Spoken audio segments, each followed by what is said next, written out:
saludar a todos, disculparme si a veces parece que estoy un poco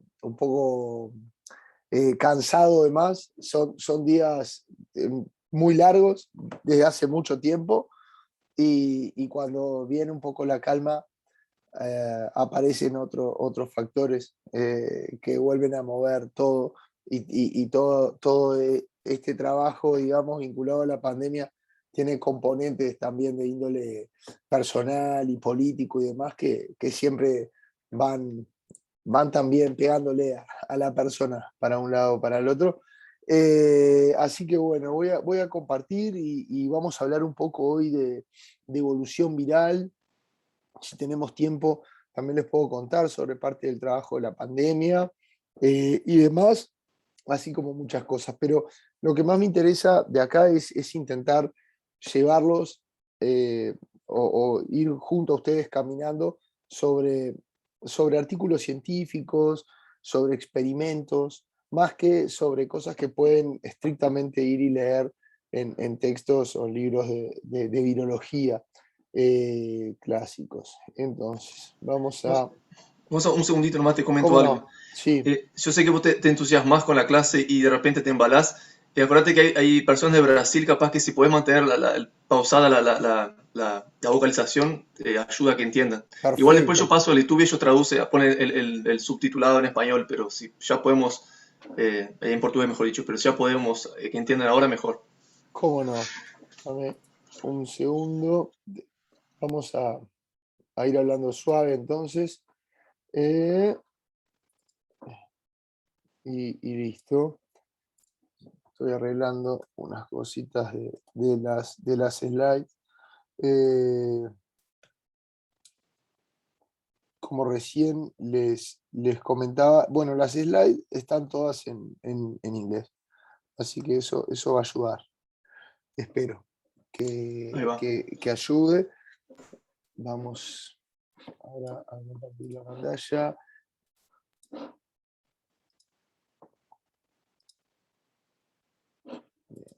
Listo. Ahí, ahí pueden ver todos, ¿no? Se ve impecable, sí. Perfecto. Ahí estamos. Ah, perfecto.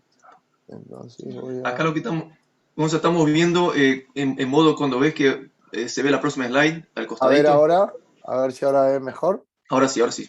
Ahora se ve. Perfecto, bueno.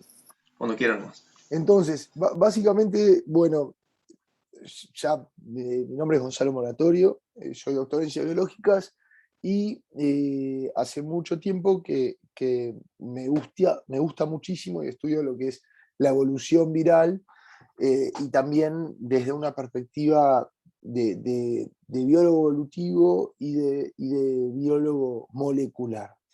Básicamente lo que en el camino mío, luego del doctorado, ahora les voy a contar un poco más, luego del doctorado, básicamente en el Pasteur de Montevideo, en Uruguay, pero con un año en la Universidad de California en San Francisco, en Estados Unidos, encontré bueno, que lo que quería intentar hacer era evolución de virus. Dentro de la evolución de virus, me voy a focalizar en los virus RNA, que es a los cuales les he dedicado más o menos unos 17 años de mi vida, desde que empecé a meterme en estos temas. Y dentro de esto, el laboratorio al cual aspiro o me gustaría tener algún día, eh, hoy tengo mi laboratorio en el Instituto Pasteur de Montevideo, es un laboratorio que estudia la evolución y la dinámica poblacional de virus. De ahí es que pueden ver los diferentes iconitos. ¿Ven mi cursor? Sí, se ve, sí. Sí, Perfecto. Un laboratorio que también tenga un componente computacional y de biología matemática, que es algo con lo que trabajé mucho con matemáticos aplicados en el Instituto Pasteur de París, donde estuve 6 años haciendo un postdoctorado, 2012-2018. Por supuesto, eran ellos los que sabían de programación y matemática, y yo ponía la parte de experimentación y de mesada húmeda en el laboratorio. utilizar la evolución viral para intentar entender cuáles son las interacciones entre el virus y su hospedero, como también cómo un virus puede diseminarse y transmitirse más en estos momentos. Y por último, lo que es utilizar todo esto que conocemos para diseñar nuevos abordajes o nuevas estrategias antivirales. Entonces, hay algo que es importante y hay que destacarlo, y es que, estoy viendo si puedo correr la barra esta, y es que cuando hablamos de evolución viral, nosotros tenemos dos principales tipos en el laboratorio, al menos de entender. Una es la evolución a largo término, long term evolution, que básicamente está dibujada por lo que son el estudio de las relaciones genéticas de los virus y demás, árboles filogenéticos, ¿sí? Pero a mí particularmente lo que me motiva es lo que pasa, por ejemplo, en este clúster, acá marcado con rojo. Lo que me motiva es intentar entender, ¿sí? Qué pasó para que se dé un evento que claramente tiene alguna implicancia o algún cambio en el comportamiento de la biología del virus. Y ahí es cuando hablamos de short-term evolution, de evolución en el corto plazo. Y por lo tanto, acá tenemos que ver lo que es la dinámica de la población viral.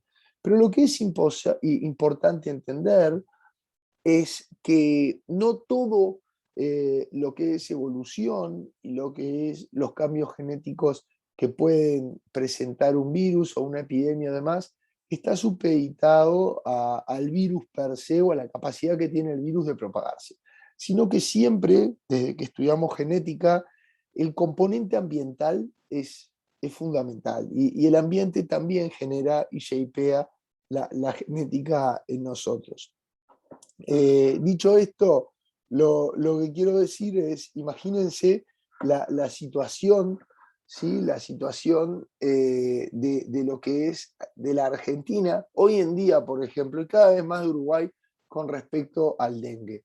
Esto tiene una explicación desde un punto de vista ecológico, ¿sí? En donde, si pensamos en Argentina hace unos 30 años, lo que era la plantación de soja, por ejemplo, era mucho menor y demás, y que era un país mucho más ganadero. Algo que también poco a poco empieza a pasar en el Uruguay, y ya cada vez tenemos más y más soja. La preparación de los terrenos que antes se utilizaban para, por ejemplo, tener ganado, ahora para cultivar soja, demanda, por ejemplo, una limpieza de pastizales, una quema de pastizales, que claramente intercede con un nicho ecológico. Y en ese nicho ecológico, al preparar estas tierras, muchas veces lo que hacemos es favorecer o la eliminación de poblaciones, en este caso de anfibios, ¿sí? Que controlan a posibles vectores competentes. Por lo tanto, la soja y plantarla conlleva a estas consecuencias que lo que pueden hacer es explicar en gran parte por qué, más allá del el cambio climático, lo que es la globalización y lo que es cuán cosmopolitas y urbanos son los mosquitos, entender por qué cada vez en más latitudes al sur nos encontramos con arbovirus los arbovirus son los virus que son transmitidos por vectores artrópodos, con arbovirus que son transmitidos, por ejemplo, por mosquitos. Y entonces, si eso, por ejemplo, se puede ver a nivel epidemiológico, se puede ver en un árbol. Pero cuando hablamos de short-term evolution, de evolución a corto término, ¿no? Lo que tenemos que hacer es, primero, intentar entender cuáles son los virus que están perteneciendo a este clúster, que en este ejemplo, por ejemplo, hicieron un brote en la Micronesia del Caribe, y para eso la única manera es poder entender sus secuencias, poder leer sus genomas, y luego muchas veces lo que hacemos, y acá les dejé una revisión que es muy corta, son de 2 carillas para luego del teórico, podemos hacer el virus en el laboratorio. Básicamente tenemos sistemas de genética reversa. ¿Por qué de genética reversa? Porque son un plásmido de DNA, ¿sí? Que nosotros podemos transcribir a RNA, y este plásmido transcripto a RNA podemos infectar células, o podemos trabajar en modelos animales, sean por ejemplo murinos, ¿sí? O podemos intentar reproducir lo que pasa en la naturaleza, haciendo ciclar este arbovirus entre un hospedero vertebrado y un invertebrado, y así sucesivamente. Pero por sobre todas las cosas lo que podemos hacer es entender cuáles son las diferencias de estos virus, y poder esas mismas mutaciones, mediante, por ejemplo, mutagénesis dirigida, crear estas variantes. Imagínense que ahora estamos con las variantes de SARS-CoV-2 y tenemos un laboratorio de bioseguridad nivel 3, y nosotros podemos crear esas variantes, podemos dar lugar a esas variantes, podemos poner las mutaciones o causar las deleciones que tienen lugar las mismas, sea la variante, por ejemplo, gamma o la variante delta, y intentar entender su comportamiento donde, in vitro, o sea, en cultivos celulares, o in vivo, ¿sí? Pero claramente este es el abordaje que a mí más me gusta, y es un abordaje que, dada la relevancia de la pandemia en Uruguay, he tenido que dejar un poco de lado, porque no podemos cultivar el SARS-CoV-2, y hacer una virología que es un poco más descriptiva, y no que intenta buscar el mecanismo, pero que es muy necesaria y de mucha ayuda cuando nos enfrentamos a, a una pandemia o a un evento así. Entonces, lo primero que me gustaría preguntarles, y eso es como ustedes quieran, es qué es lo primero que se le viene a la cabeza a todos ustedes cuando yo les hablo de evolución viral o evolución de virus RNA. ¿Qué me dicen? ¿Alguno que se anime?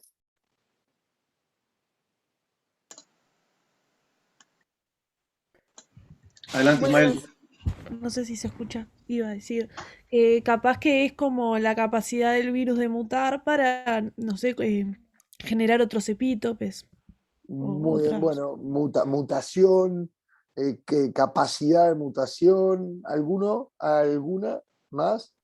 Si yo digo evolución viral, ¿cómo es la evolución viral? Pues quizá como fueron modificando sus mecanismos para identificar sus hospederos, para cambiar de hospederos, puede ser. Puede ser cómo fue modificando para cambiar los hospederos, pero esa modificación, ¿tiene alguna lógica o es simplemente producto del azar? Te preguntaría. Sí, me parece que está bueno decir, bueno, ampliar el rango de hospederos. Sí, estoy de acuerdo. Más, vayan hablando nomás, que yo no los veo Agustina, tiene la mano levantada. Que son, como decían, mutaciones, pero que son bastante rápidas. rápidas. Bien, Y Agustina. la intención es como subsistir y generar una progenie que sea viable. Está buenísimo eso, Agustina. Y por ahí, y por todo lo que dijeron, todo es correcto. Y así es como prefiero intentar coevolución, adaptaciones, mutación. Ahí está, perfecto. Recién estoy empezando a leer el chat, coevolución, buenísimo. Básicamente sé que hay algunas manos más adelantadas. Si no repiten más o menos los conceptos que estuvimos diciendo, siéntanse libres de decirlo, pero va por ahí, va por todo lo que dijeron, y Agustina dijo una palabra que es clave, que es rápido, ¿sí? La evolución viral es extremadamente rápida. Entonces, lo primero que se le tiene que venir a la cabeza es eso, ¿sí? No hay un ente, una entidad en el planeta que pueda evolucionar, que pueda generar cambios genéticos tan rápidos como un virus de RNA. O sea que eso es lo que hoy se tiene que venir a la cabeza. Y eso básicamente es porque tienen unas tasas de mutación muy, muy, muy elevadas, extremadamente elevadas. Por ejemplo, en esta diapo, lo que pueden ver es también que los virus son un modelo que abraza la diversidad. ¿Qué es lo que quiero decir con todo esto?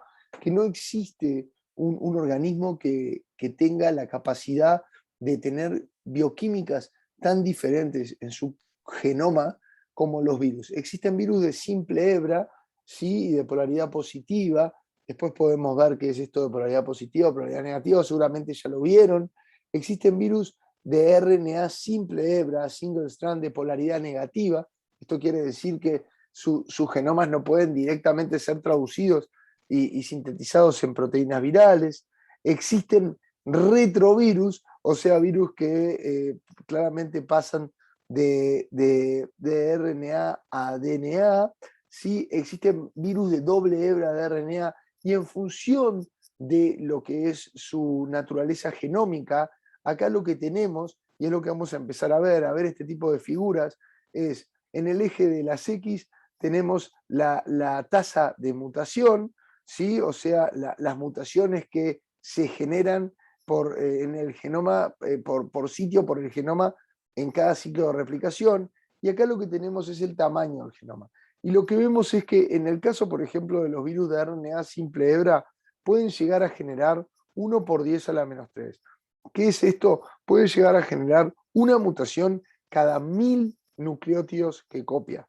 O sea que los virus de RNA más o menos tienen un tamaño de entre 7 y 10, 7 y 12 kilobases, o sea, de 7000 a 12000 nucleótidos. Imagínense que existen tasas de mutación del orden de una mutación cada 1000 nucleótidos que copian, generando entonces una población muy diversa. Esto se debe principalmente a que las RNA polimerasas dependientes de RNA ¿sí? no tienen capacidad correctora de errores, como si las tienen las DNA polimerasas. Pero el otro componente muy importante a resaltar en la evolución de los virus para poder entender cuán rápido es y tiene lugar, es que los virus tienen una estrategia de tener tamaños poblacionales enormes. O sea, la estrategia es no generar suficientes individuos, o sea, el tener de alguna manera la capacidad de censar y decir, no hay suficientes individuos generados los cuales puedan evitar la extinción. ¿Qué quiere decir esto? Los virus se van a equivocar, gran parte de las mutaciones son no viables, son detrimentales, son de alguna manera negativas e impactan negativamente a lo que es la capacidad biológica, la eficacia biológica de los virus, lo que conocemos como fitness. ¿Sí? Por lo tanto, la estrategia, acuérdense, si alguno estudió ecología o tiene conceptos de ecología, hay estrategias de especialistas y estrategias generalistas. La especialista generalmente, de alguna manera, produce poca progenie y es muy especializada en un tipo, y muy buena, en un tipo de, por ejemplo, alimentación, de medio en el cual va a poder desplazarse, pero el generalista es aquel que produce un montón de progenie sabiendo que gran parte de ella va a ser defectuosa. Entonces, eso es en parte otra de las cosas que explica por qué es tan rápido. Por último, si nosotros pensamos, tienen muy, pero muy cortos tiempos generacionales. Los virus presentan elevadas tasas mutacionales, grandes tamaños poblacionales y muy cortos tiempos generacionales. Esto quiere decir que existen virus que en cuestión de 8 o 12 horas generan una nueva progenie, lo que hace que sea exponencial. Y estos tres componentes juntos es lo que da lugar a que los virus circulen como una nube de mutantes, ¿sí? Que es conocida para algunas escuelas como cuasiespecies, porque son especies que no son la misma, sino que son muy pero muy parecidas, pero difieren.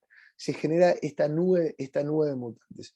Yo personalmente no utilizo mucho, antiguamente utilizaba mucho el término cuasiespecies y acá me quedó en esta presentación, lo cual no está mal utilizarlo, sino que puede ser también considerado como una población heterogénea. Una población heterogénea que cada partícula tiene mutaciones en distintos lugares. A ver, ¿cómo puedo explicar esto?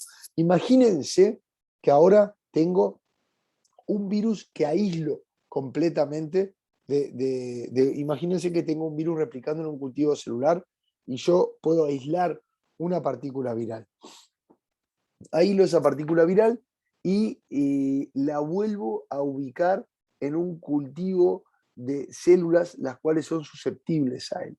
Esta partícula viral está representada con este número 0. Pero yo les cuento que este número 0 en verdad lo que representa es un genoma que tiene 8 posiciones, o sea, tiene 8 nucleótidos.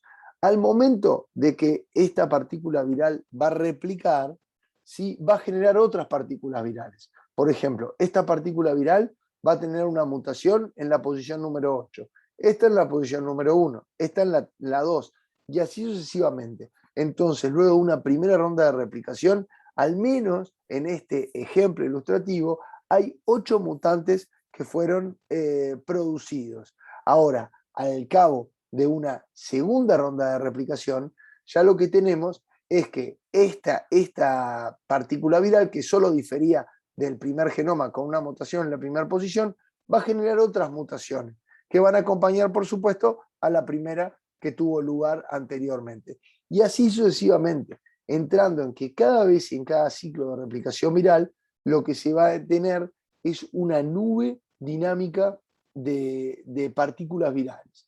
Por lo tanto, lo que tenemos son estas mutaciones, esto es una cuasiespecie viral, y para que tengan una idea, ¿sí?, son poblaciones totalmente heterogéneas, conocidas como espectro de mutantes o nube de mutantes, tienen las frecuencias de mutaciones, haciendo una sumarización, un resumen de lo que dijimos, más altas, más elevadas, observadas en la naturaleza, al menos una mutación por genoma por replicación, y hay millones de genomas cada vez que se replican, pero lo importante es que también toda esta diversidad, toda esta variabilidad genética nosotros no la podemos ver, por lo tanto cuando nosotros secuenciamos al virus por Sanger, por las técnicas más comunes, ¿sí?, lo que vemos es una secuencia, ¿no? Pero en verdad cuando estamos infectados con gripe o con hepatitis C o con SARS-CoV-2, no estamos infectados con un único genoma, sino estamos infectados con una nube de genomas que difieren entre sí, pero que hay una secuencia consenso.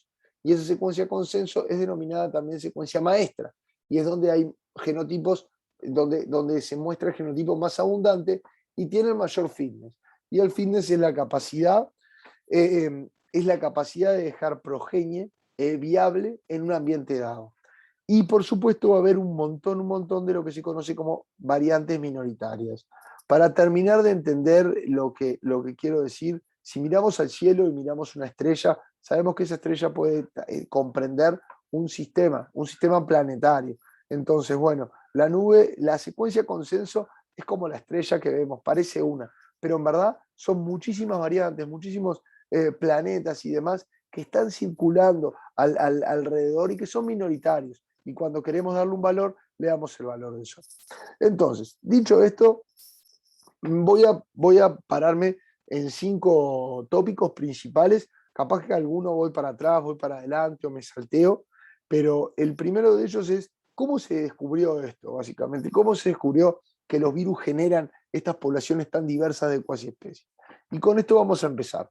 Luego vamos a ver cuánto impacto tiene la fidelidad de copia, o sea, cuánto impacto tiene que un virus copie más fielmente su genoma que no lo tenga. Y seguiremos estudiando otros aspectos que iremos viendo a medida que vaya pasando de estos tópicos. Esta es la bibliografía básicamente histórica que voy a usar, en donde por primera vez se puede evidenciar, ¿sí?, el tema de las cuasiespecies. Para que tengan una idea, este es un paper seminal, es un paper de gran valor, publicado en Cell en 1978. ¿Sí? Si yo no me equivoco, la secuenciación de ácidos nucleicos tiene lugar entre el 77, lo estoy diciendo de memoria, porque lamentablemente no me dio el tiempo para ir a repasar algunos datos que generalmente repaso porque son memoria pura.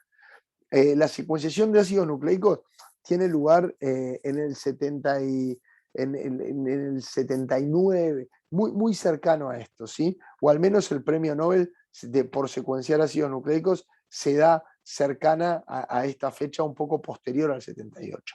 Entonces la única manera que tenían de ver, y era un virólogo español que se llamaba Esteban Domingo, que también formó a algunos de los virólogos del Uruguay, en parte, por ejemplo, Juan Cristina, que hoy nos contaba la compañera, ¿sí? Lo que podemos ver es un experimento donde se usa el fago cubeta. El fago cubeta es un fago de RNA, un fago es un virus que infecta, un bacteriófago que infecta bacterias, y el experimento era utilizando una RNasa T1, y se llamaba como básicamente las huellas dactilares que dejaba la RNasa T1. Lo que quiero es que entiendan el concepto más allá de que entiendan perfectamente la técnica. Imagínense que yo puedo tener un genoma del virus, y ese genoma del virus lo trato con una enzima que lo que hace es cortar el RNA en diferentes fragmentos, ¿sí? Pero esos diferentes fragmentos, mientras la enzima lo va cortando, yo puedo usar una molécula radioactiva, ¿sí? Para marcar los mismos, para que tengan una idea. O previamente utilizo la molécula radioactiva para que el virus replique e introduzca, por ejemplo, un nucleósido marcado con un isótopo de manera de tener un patrón.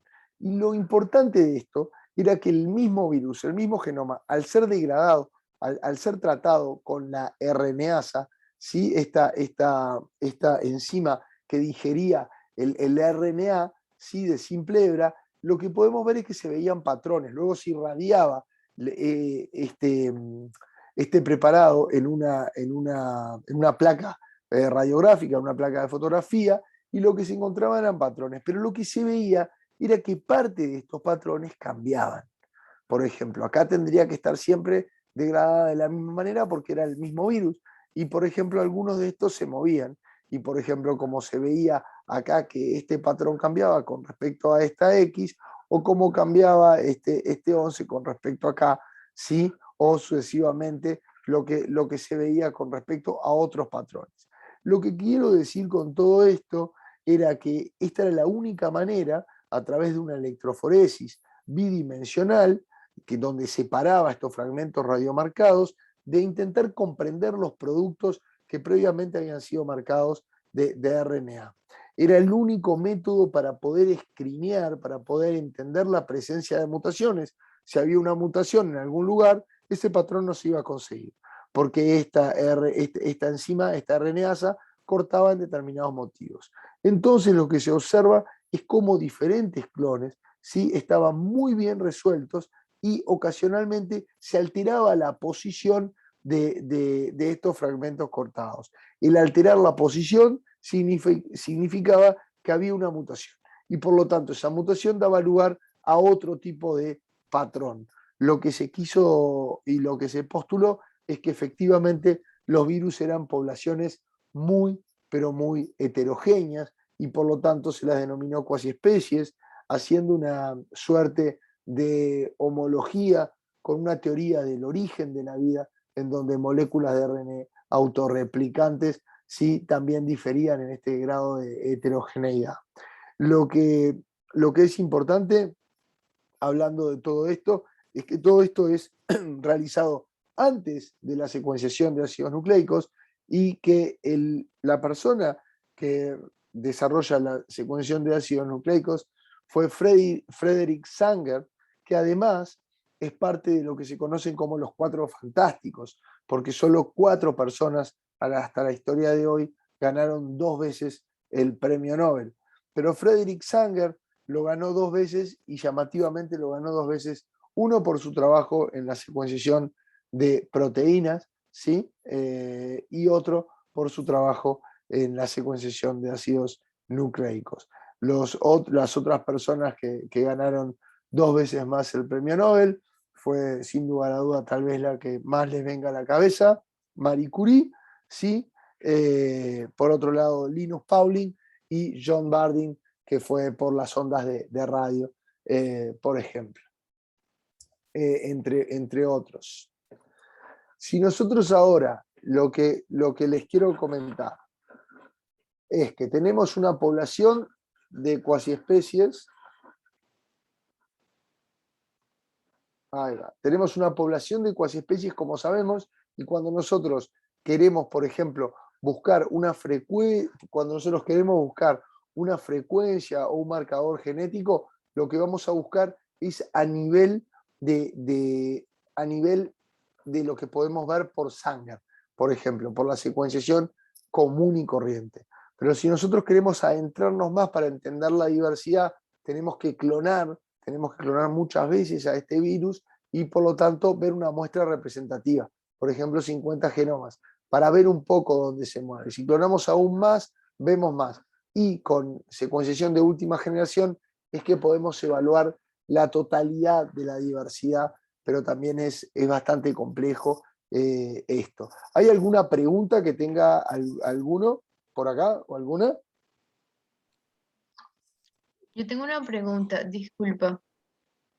Ese círculo grande rosa, ¿te estás refiriendo a virus en diferentes hospederos? O sea, diferentes individuos, mismo hospedero. No, me Por estoy ejemplo, la refiriendo... especie humana, ¿o te refieres a una sola, Población viral. un solo individuo infectado que tiene varios cuasi especies de virus en su interior, por decirlo así, siendo infectado por varias cuasi especies de virus? Me refiero, el círculo lo único que dice es hasta dónde podemos ver el grado de diversidad, de profundidad, de variabilidad genética. Me estoy refiriendo únicamente a una población viral dentro de un mismo hospedero, no más.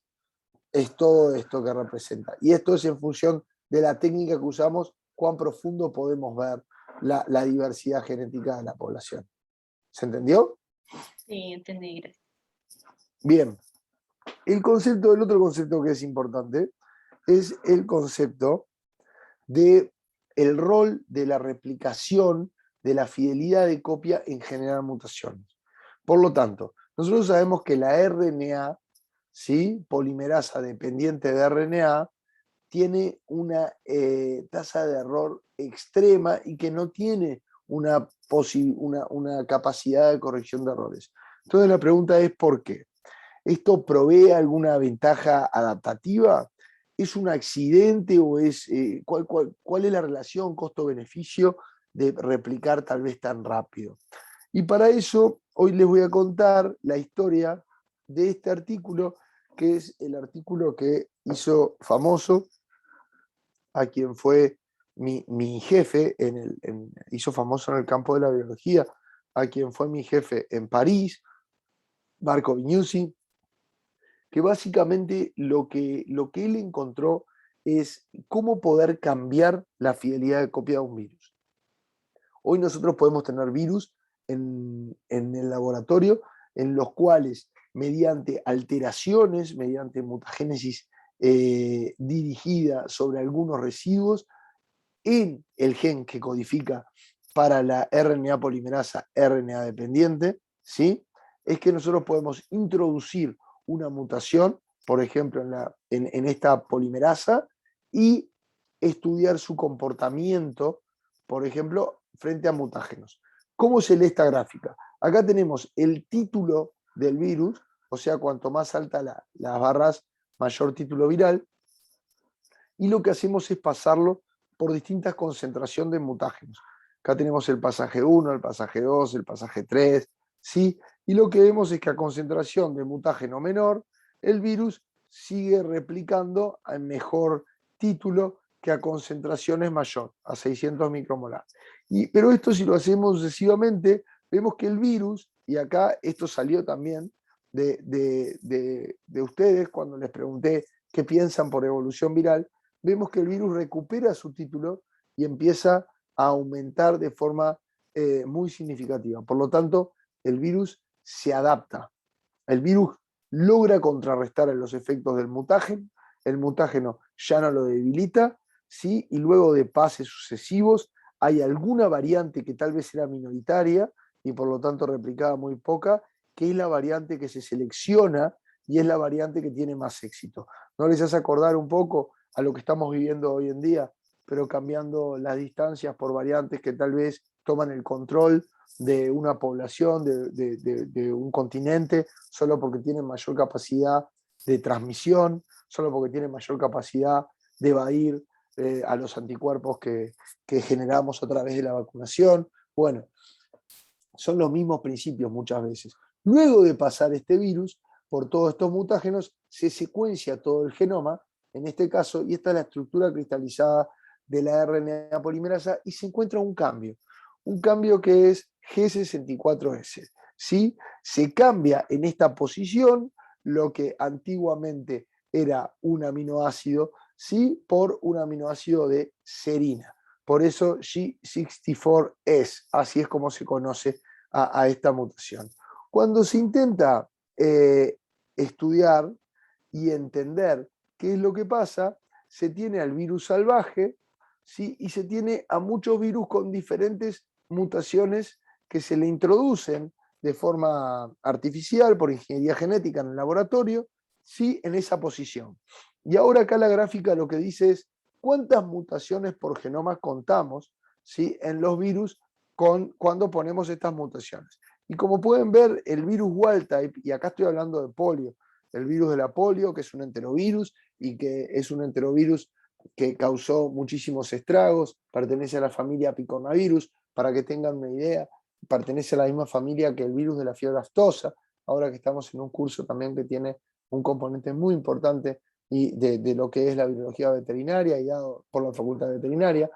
El virus wild type produce cerca de 2 mutaciones por genoma, mientras que cuando al virus le mutamos este residuo en la polimerasa, lo que tenemos es apenas 0,34, ¿sí? Mutaciones por genoma. O sea, lo que se vio es que el virus, para que puedan entender lo que les quiero decir, es que al adaptarse a condiciones de mucho estrés, de alta mutagenicidad, el virus generó una variante de mayor fidelidad de copia. Entonces estábamos frente a nosotros con un virus que en vez de generar todas estas variantes, esta población de cuasiespecies, como veíamos aquí, generaba una población de cuasiespecies mucho más restrictiva, ¿sí? Mucho más, como pueden ver acá, acotada, no generaba tantas variantes. Entonces, ¿qué hicimos? Se agarró este virus y se infectó ratones. Y se lo comparó con el wild type.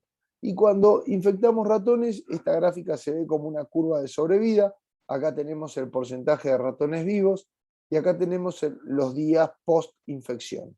Lo que vemos es que cuando infectamos con el virus salvaje, ya al día 2 vive el 80% de mis ratones, al día más o menos 3, 4 ya me quedan la mitad de mis ratones vivos, todos los otros murieron, al día 5 todos mis ratones murieron al ser infectados con el virus wild type.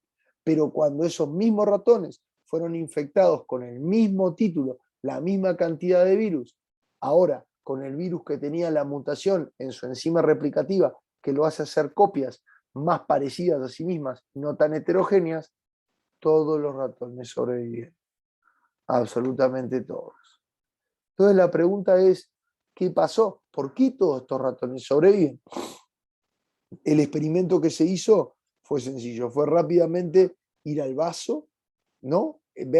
Sacrificar a estos ratones al día 1, al día 2, al día 3, 4 y 5 y buscar en diferentes órganos cuál era el título de estos virus. Acuérdense que en negro es el virus salvaje y en rojo es el virus que copia, que tiene el mayor fidelidad de copia, un high fidelity, se le dice.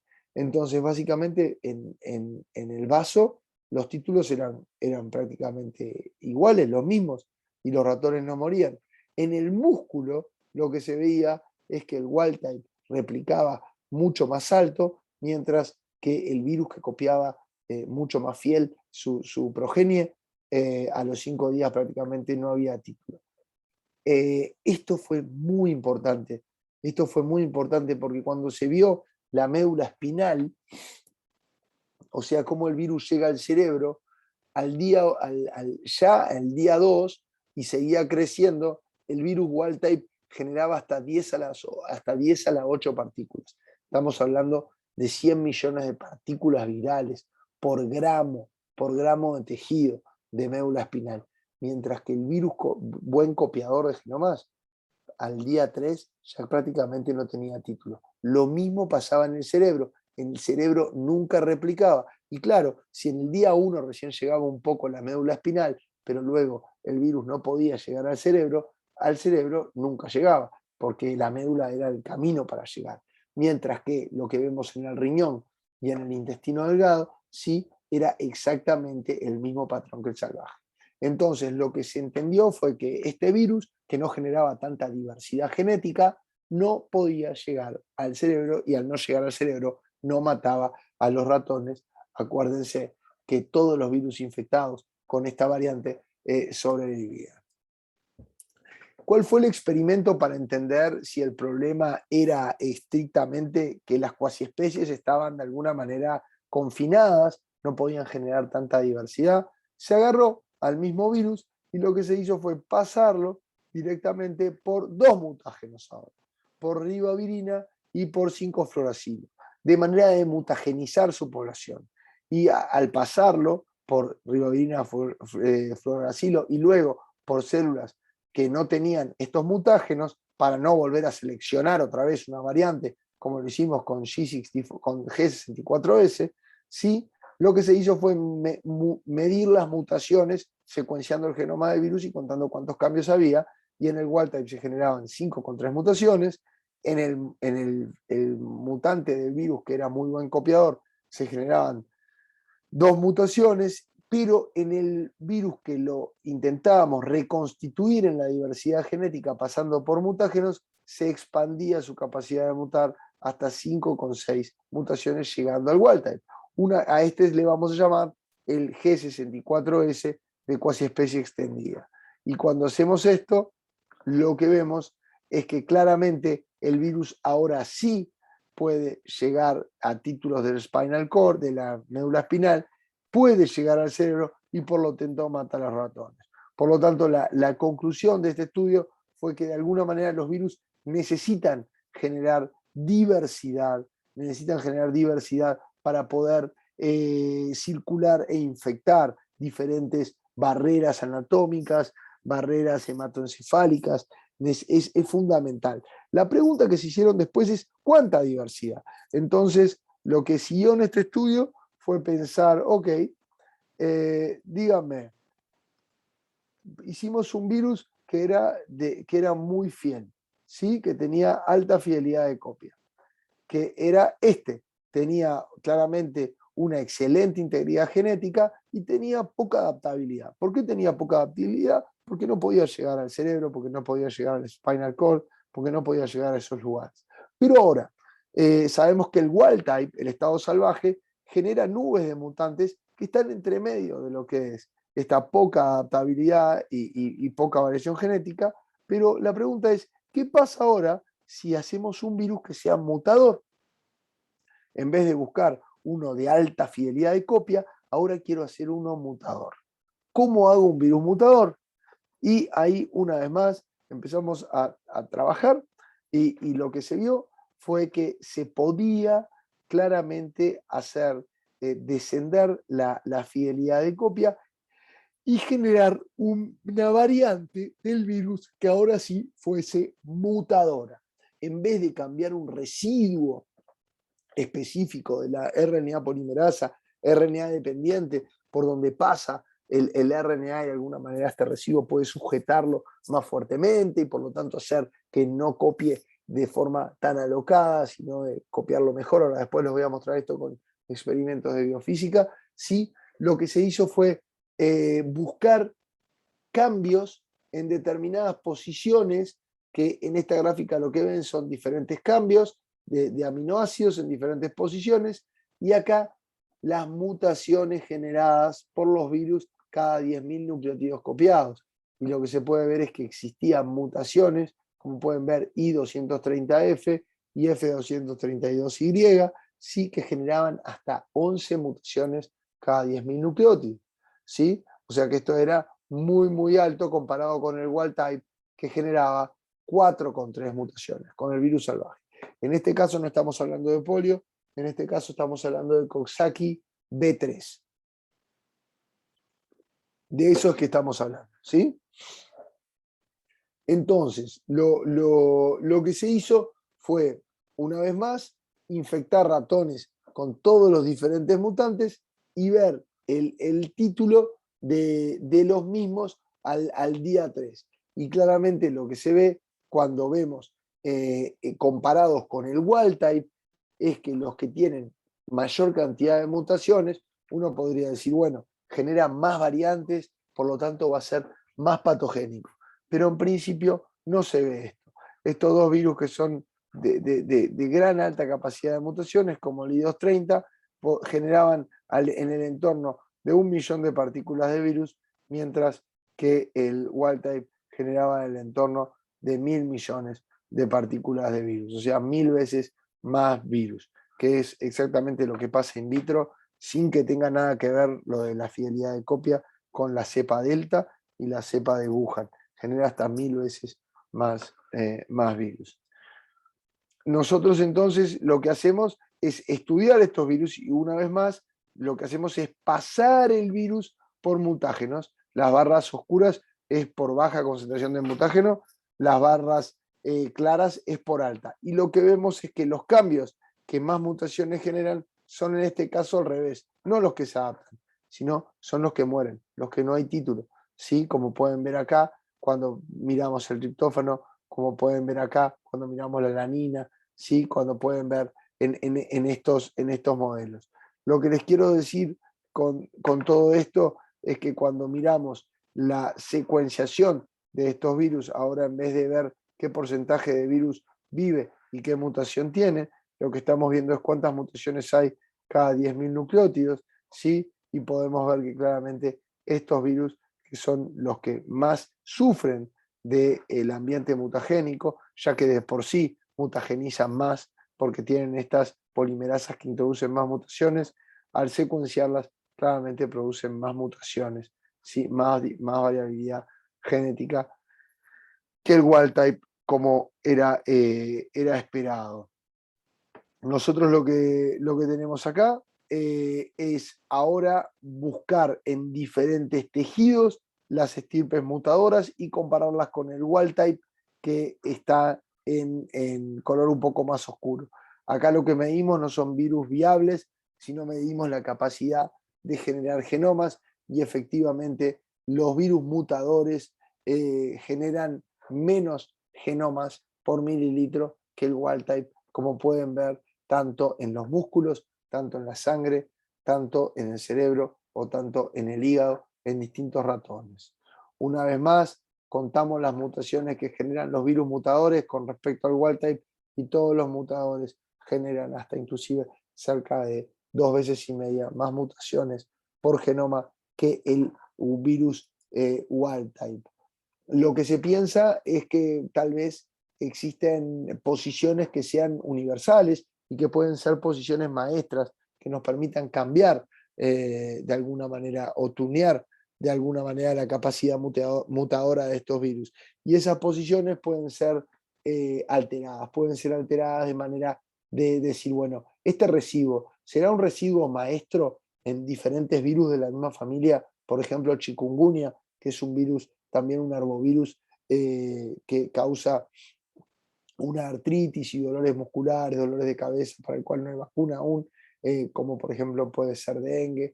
¿Qué pasa con Simbis, que es otro arbovirus, o ñoñon, o el virus de la encefalitis venezolana? Hay un montón de casos. Buscamos en este residuo, cambiamos el residuo por lo que creemos que es mutador y efectivamente vemos que generamos otros virus que son mutadores. O sea que de alguna manera se encontró un lugar clave que está conservado en la evolución, en la polimerasa de estos virus, que puede ser alterado mediante ingeniería genética para generar estos virus mutadores. ¿Y cómo vemos esto? Cuando tenemos el virus mutador, que en este caso pusimos este aminoácido en esa posición, ¿sí? Lo que tenemos es que los virus wild type, por ejemplo, esto se hace con ratones bebés, porque Simbis no infecta muy fuerte, pero cuando tenemos esta estirpe, ¿sí?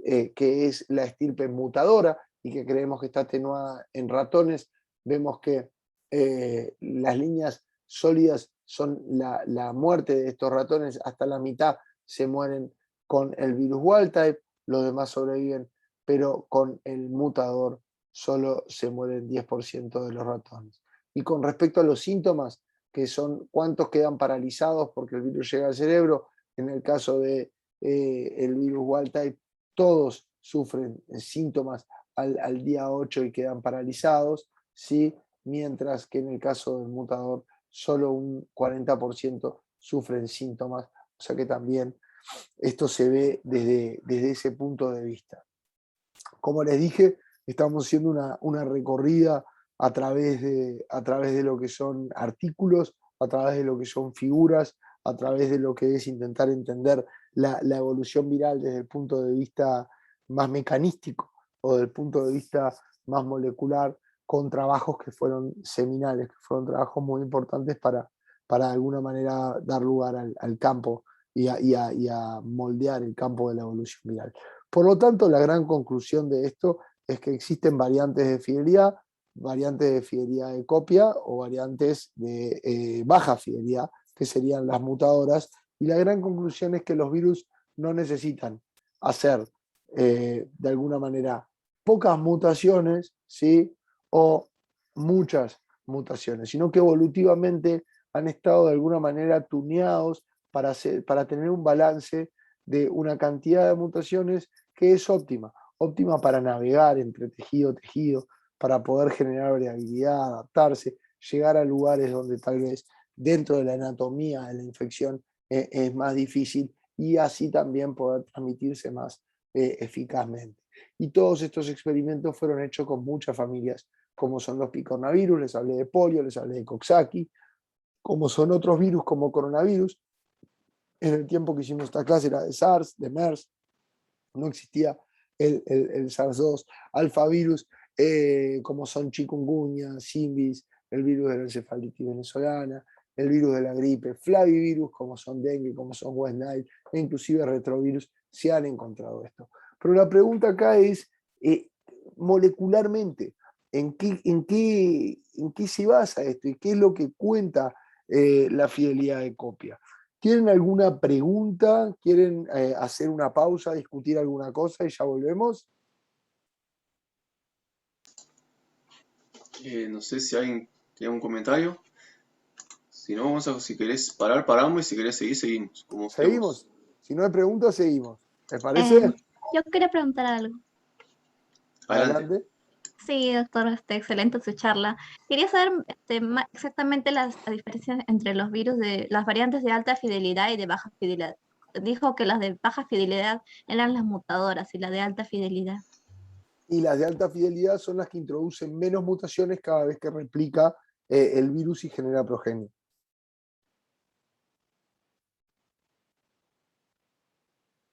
¿Se entendió? Sí, doctor, gracias. De nada. Entonces, la pregunta es, ¿en qué consiste todo esto? Y por lo tanto, la pregunta que se hizo fue, ¿existe alguna asociación entre fidelidad de replicación y velocidad? Esa es la gran primera pregunta. ¿Existe? Y bueno, lo que se hace acá son experimentos biofísicos en donde lo que tenemos en el eje de la SI, en este caso, es lo que llamamos un factor de discriminación, ¿sí? Un factor de discriminación, y en el eje de las X tenemos mutaciones cada 10.000 nucleótidos, ¿sí? Entonces, lo que vemos es que, por ejemplo, el wild type tiene mayor factor de discriminación que otros tipos de mutantes, y que existe un threshold, existe un límite en donde cuando ya no se discrimina entre qué nucleótido hay que copiar, de eso se trata el factor de discriminación, es que se puede perder absolutamente la identidad genética y se pierde. ¿Cómo podemos ver esto mejor? Imagínense que acá lo que podemos medir es la tasa de elongación, o sea, de replicación, en cuántos nucleótidos por segundo son incorporados. ¿Qué es lo que podemos ver? Si se acuerdan, en polio, G64S era el de alta fidelidad, el que no introducía mutaciones. Y cuando medimos biofísicamente cómo la polimerasa copia los genomas, podemos ver efectivamente que se demora básicamente unos 2 nucleótidos por segundo en introducirlos. ¿Se entiende? Ahora, el wild type demora cerca de 2,5 nucleótidos por segundo en introducirlo para elongar. Pero cuando vamos a los mutadores ubican 4 nucleótidos por segundo. Por lo tanto, lo que podemos decir es que generalmente ser más rápido copiando es ser más torpe, es meter más mutaciones. Y por lo tanto, cuando hacemos una variante de fidelidad que es un virus mutador, lo hacemos más torpe e introduce más mutaciones. Y por supuesto que existen otros factores que podemos usar para probar esto. Factores como puede ser, imagínense en una PCR, cuando ustedes hacen PCR y le ponen cofactor, le ponen magnesio, ¿sí? a la enzima para que la misma tenga mayor capacidad de copia y demás. Estos son factores que afectan a la fidelidad y hacen que la replicación sea aún más rápida. Otra manera de poder hacer que un virus introduzca más errores es aumentando la energía de un sistema. En este caso, por ejemplo, aumentando la temperatura, ¿sí? O utilizando otro tipo de enzimas que son importantes a esta hora, como es la actividad licasa. Y acá llegamos a un virus, ¿sí? Que particularmente llama mucho la atención hoy en día, y este es el SARS-1. Y la pregunta que se hicieron en este artículo es, el SARS es un virus de RNA, es un virus de RNA de polaridad positiva, simple hebra, pero el SARS desafiaba absolutamente todo lo que conocíamos en la naturaleza desde el punto de vista del virus de RNA. ¿Por qué? Porque el SARS tiene 30 kilobases, o sea, 30.000 nucleótidos de longitud. ¿Qué es lo que quiero decir con esto? Que de todos los virus de RNA, el SARS es de los más grandes y generalmente existe una constricción, hay una limitante que posiblemente sea termodinámica, que posiblemente sea atada a otro tipo de leyes que no dejan a los virus de RNA tener genomas tan grandes, porque como tienen enzimas que son tan torpes y se equivocan y introducen tantas mutaciones, si el virus tiene un tamaño genómico muy grande, como en este caso para un virus de RNA, las probabilidades de introducir más mutaciones que sean detrimentales y que hagan que mi virus no sea viable son mucho mayores. Dicho esto, lo que se encontró en el genoma del SARS, ¿sí? Es un gen, ¿sí? Que es NSP14, de la proteína no estructural 14, de ahí NSP14, que se creía que tenía actividad exonucleasa, ¿sí? Por lo tanto, lo que quería saber es por qué los coronavirus son tanto más grandes que otros virus RNA, ¿sí? Y esto se hizo en Vanderbilt University, en el laboratorio de Mark Dennison, con quien también hemos colaborado y hecho bastantes estudios muy lindos. Y el experimento es muy, pero muy fácil de hacer. En este caso lo que tenemos es a la NSP14 y la pregunta es si la NSP14 tiene actividad de exonucleasa y por lo tanto tiene un mecanismo de alguna manera de proofreading, de corrección, un mecanismo de corrección de replicación, de mutaciones introducidas. Acá lo que tenemos, ¿sí? Es el virus, normal, como pueden ver, ¿sí? Sin haberle hecho absolutamente nada, y lo que se hace es, acá lo que se busca es imagínense que este eje lo que nos da es cuántas mutaciones se introducen, y este eje es la longitud del genoma. Acá tenemos el principio y acá el último nucleótido, 30.000. Y lo que hacemos es, en condiciones normales, poner el virus en célula, secuenciar y graficar lo que vemos. Y pueden ver que se producen muy pocas mutaciones. Por ejemplo, esta mutación en el nucleótido 15.000 del virus, y esta en el 25.000, y todas estas cerca del final del genoma. Pero luego agarramos el mismo virus, lo ponemos en el mismo cultivo de células, y una vez más juego con mutágenos. le pongo, por ejemplo, ribavirina, ¿sí? Y acá espero determinado tiempo, extraigo el RNA, hago secuenciación de él mismo y puedo ver que el mutágeno introduce mucho más mutaciones, como pueden ver acá, ¿sí?, que del virus normal. El experimento ahora es, el genoma es tan grande que voy a deletarle, voy a sacar esta parte, este gen que codifica para esta proteína exonucleasa, y una vez que saco este gen, ahora lo que hago es poner el virus en las mismas células sin mutágeno, espero unas 24 horas, extraigo todo el RNA viral, lo secuencio y miren la comparación del virus normal con el virus que le deleté este gen. Le saqué del genoma el gen con actividad exonucleasa NSP14. Miren cuánto es la cantidad de mutaciones. Ahora, este experimento debería de alguna manera ser comprobado aún más si a la misma infección ahora le agrego mutágeno. Le agrego mutágeno y vuelvo a secuenciar. Y como pueden ver, todas estas mutaciones dispersas en diferentes posiciones genómicas, como marca el eje de las hélices. Básicamente, lo que quiero decir con esto es que los coronavirus, en un momento de coronavirus, aunque no lo puedan creer, son virus RNA que tienen un mecanismo de corrección de errores gracias a la actividad exonucleasa de una proteína no estructural, que es la proteína número 14, la proteína no estructural 14.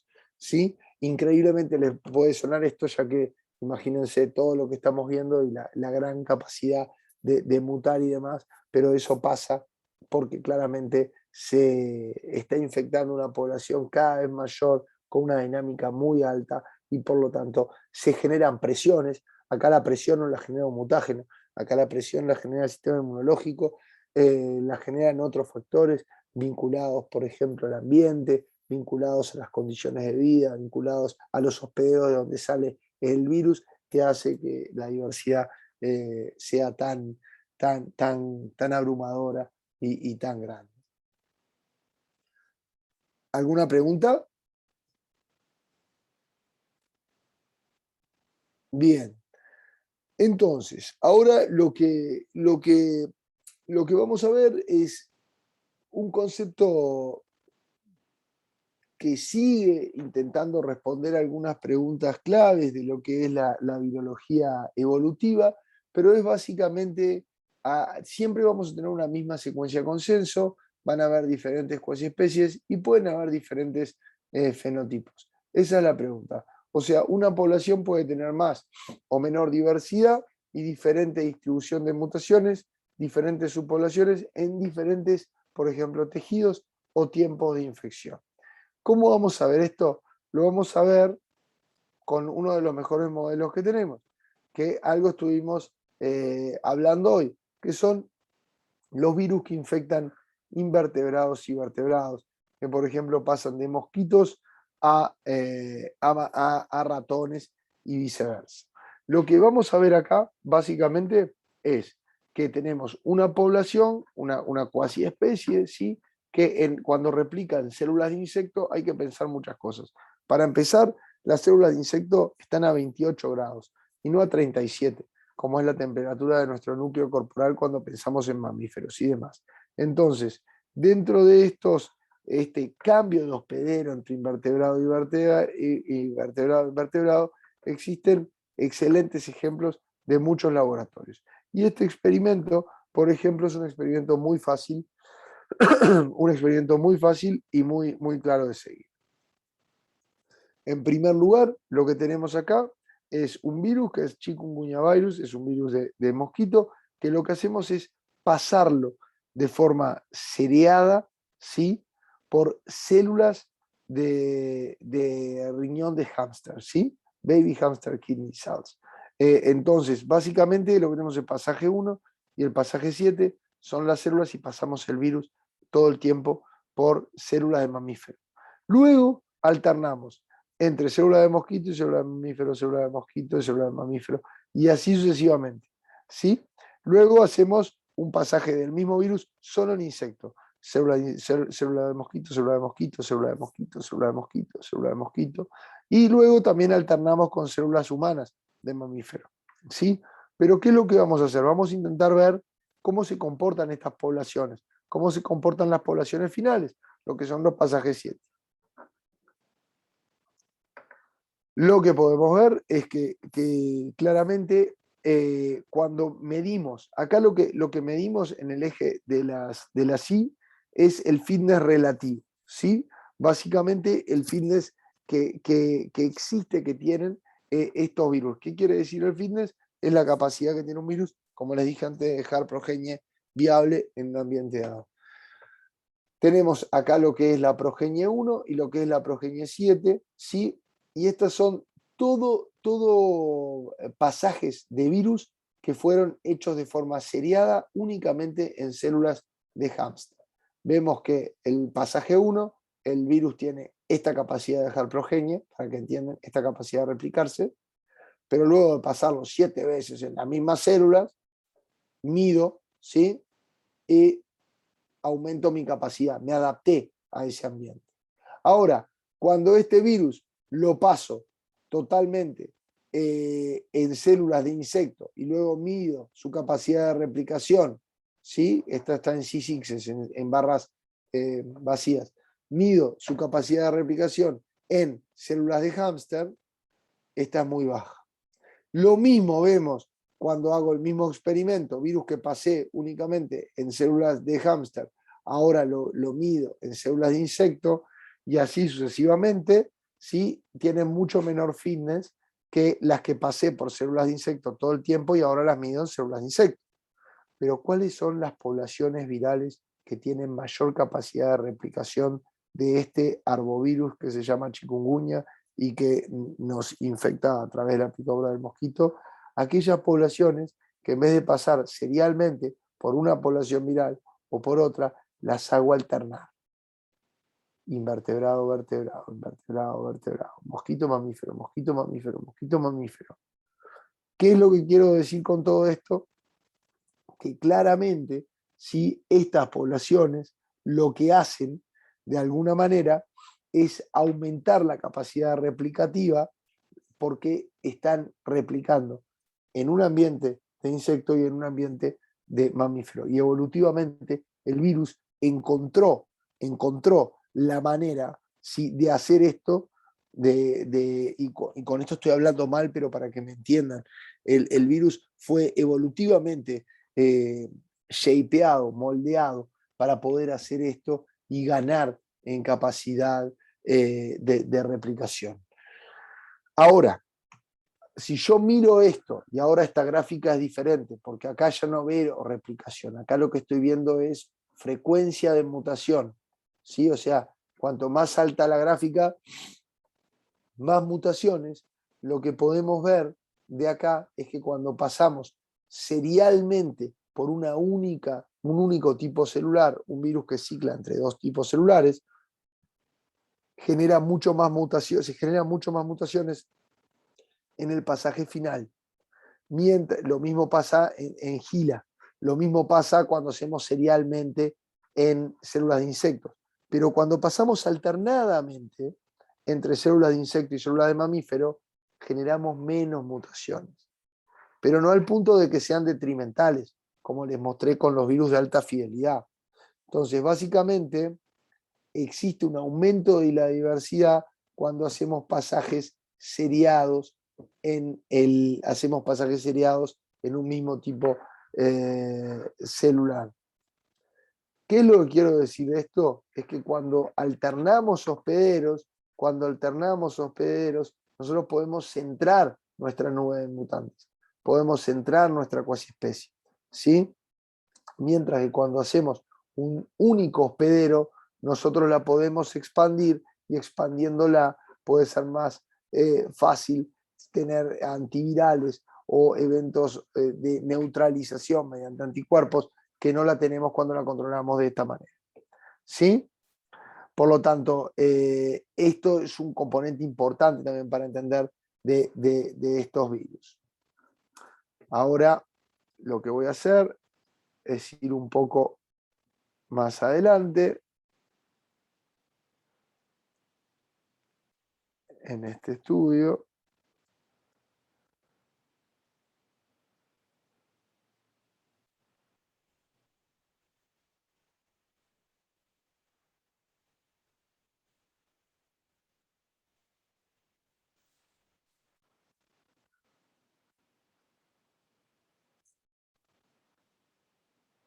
Para comentarles lo siguiente. Bueno,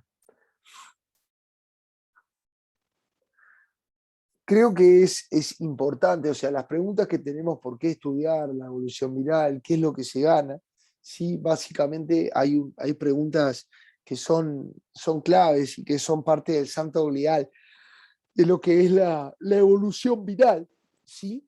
Y que es, podemos predecir nosotros la evolución, podemos estar mejor preparados para la nueva mutación, la nueva variante que golpee más o que sea más esquiva a drogas antivirales, a vacunas. Todo esto que estoy diciendo lo estamos viviendo hoy en día, ¿sí? Y para eso me gustaría intentar contarles lo que es el concepto del espacio de secuencia. El espacio de secuencia es un concepto realizado por un biólogo que se llamaba Seward Wright en 1930, 1932, en donde lo que se cree es que el espacio de secuencia son todas las posibilidades, ¿sí? Por ejemplo, imagínense todas las permutaciones posibles que existen entre una secuencia.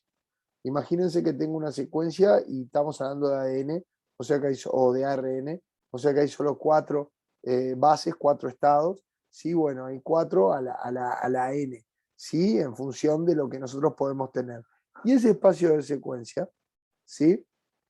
Para visualizar la evolución, existen genotipos, como era hoy el consenso y demás, que pueden tener un mayor fitness, mayor capacidad de replicación.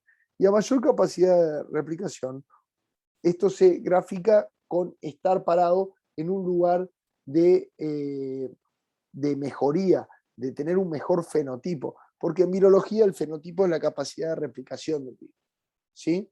Por lo tanto, que los picos que se ven acá en esta montaña son lugares mejores que los valles, que son los lugares que no hay picos, ¿sí? Por lo tanto, lo que tenemos que intentar pensar, lo que tenemos que hacer, es pensar en que tenemos acá el fitness, la capacidad de dejar progenie en un ambiente dado, en función de la combinación de genes. Estos son todos los genotipos posibles que podemos tener. Y existen algunos genotipos que tienen mayor fitness. O sea, dicho tal vez de forma muy directa y muy fuerte, hay mutaciones que confieren mejores fenotipos, mejores respuestas biológicas. Y la pregunta es cómo los virus se mueven a través de este paisaje de secuencia. De eso se trata, todo esto. Y este fue un punto de estudio muy alto para intentar, y un punto de estudio que le dediqué mucho tiempo en mi tiempo afuera del país. Y yo lo que quería hacer era intentar hacer que los virus caigan hacia lugares en donde su replicación iba a ser peor. Básicamente lo que yo quería hacer era poder destinar o poder utilizar el poder de mutación del virus en contra del mismo. Esto era parte de las mutaciones, cómo se ve esa nube de mutantes y ya representamos en el tiempo, con matemáticas aplicadas y demás. Pero lo que yo les quiero decir es que cuando uno piensa en virus de RNA, uno tiene que entender que estos están en un balance, generando mutaciones, el cual este balance fino provee bases para la adaptación, pero también efectos muy detrimentales, muy dañinos para la capacidad replicativa del virus, ¿sí? Acá lo que tenemos es un estado inicial o una actividad wild type, ¿sí?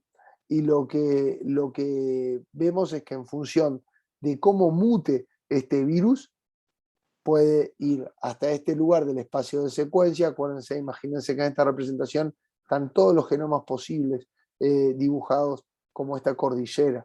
Y si, por ejemplo, yo introduzco una mutación en la posición 3 de una guanina por un uracilo, tal vez me da una ventaja y me da un fenotipo que me hace replicar mejor, pero tal vez si yo introduzco otro tipo de mutación, no, y caigo en este valle en donde mi replicación es menor y me puedo extinguir, y por lo tanto existen diferentes rutas, ¿sí? Lo importante es mantener esta visión metafórica para entender mejor cómo visualizar el espacio de secuencia. El espacio de secuencia como el piso del paisaje adaptativo.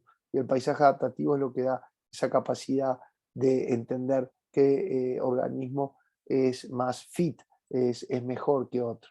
Y los virus están navegando y están tomando diferentes trayectorias, principalmente a través de la mutación. Pero importantemente, muchísimo de este paisaje adaptativo, muchísimo del paisaje adaptativo que está representado acá, es no viable. La mayoría de las combinaciones de una secuencia son no viables.